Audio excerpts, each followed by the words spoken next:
আহত করেছে এবং তারা হসপিটালে মৃত্যুর সাথে পাঞ্জা লড়ছে। আমরা এই ঘটনায় এই সমস্ত দোষীদেরকে অনতিবিলম্বে শাস্তিতে আনার জন্য এবং গ্রেফতার করার জন্য দাবি জানাচ্ছি। একই সাথে ইসলামী ব্যাংকের টাকা তারা বিদেশে পাচার করেছে, তাদেরকে অনতিবিলম্বে গ্রেফতার করে দেশের টাকা দেশে ফেরত আনতে হবে।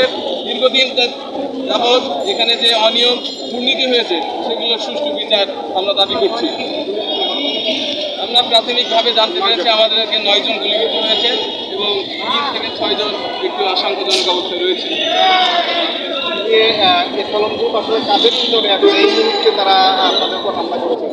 এটা আমরা জানতে পারি না, এটা তদন্ত সাপেক্ষে। আমরা দাবি জানাচ্ছি দেশপ্রেমিক সেনাবাহিনী, আমাদের ব্যাংকের যারা কেন্দ্রীয় ব্যাংক আছে তারা এবং বাংলাদেশের যে ইন্টেলিজেন্স ইউনিট আছে, আপনারা জানেন দুর্নীতির বিরুদ্ধে আমাদের ব্যাংকগুলোতে যারা তদন্ত করে থাকে PFIU, তারা এগুলো তদন্ত করে সুষ্ঠু ঘটনা এবং দোষীদের শাস্তির দাবি করছে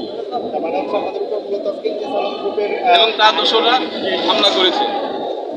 আমরা একটা বিশ্বস্ত সূত্রে জানতে পারলাম যে তারা বিভিন্ন জায়গায় এতদিন যারা দেশকে অস্থিতিশীল করছে, যারা ডাকাতি, লুটতরাজ, ব্যাংকগুলো খালি করার ষড়যন্ত্রের সাথে লিপ্ত ছিল,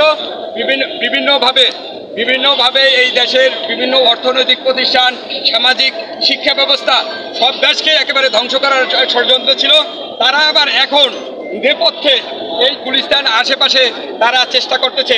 তাদের কাছে আমি অনুরোধ করি, আপনাদের নখ আমরা খুলে ফেলবো, আপনাদের বিষ দাঁত আমরা ভেঙে ফেলবো যদি আপনারা সামনে আগান।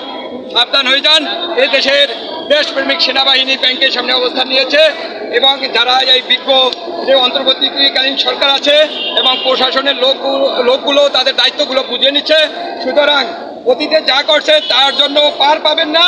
আর এখন যদি ভবিষ্যতে একটু বিষদাত আপনারা সবল দিতে চান, তাহলে সামনে আপনারা আপনাদের জীবন নিয়ে আর বাসায় ফিরতে পারবেন না।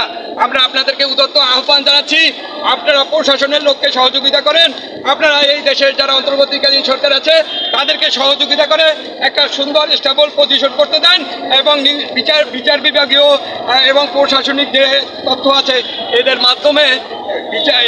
মাধ্যমে যে আইন তদন্ত করে আইনের আওতায় আনা যায় এরকম একটা পরিবেশ তৈরি করেন।